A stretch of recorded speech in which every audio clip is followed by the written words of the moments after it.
В Ухте зарегистрирован первый с начала оттепели несчастный случай. С крыши центрального рынка на женщину сошла глыба снега и льда. Инцидент произошел накануне в 5 вечера на входе в магазин «Электронный квадрат».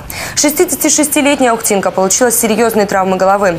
Пострадавшая обратилась к медикам, а затем и в полицию. Данная гражданка обратилась с заявлением в отдел МВД России по городу Ухте с привлечением виновных лиц в том, что ей причинены телесные повреждения как собственников здания, так непосредственно управляющая компания. В период весенней оттепели гражданам настоятельно рекомендуется смотреть не только под ноги, но и вверх. Не проходить под крышами вдоль стен домов. И ни в коем случае не оставлять детей в колясках вблизи зданий. О возможной опасности схода снега и льда незамедлительно сообщать в управляющую компанию.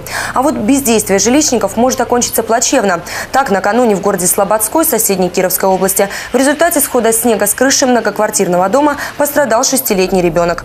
Девочка получила тяжелейшие травмы и впала в кому. Возбуждено уголовное дело. Директор управляющей компании задержан. Глава администрации города Слободской подал в отставку.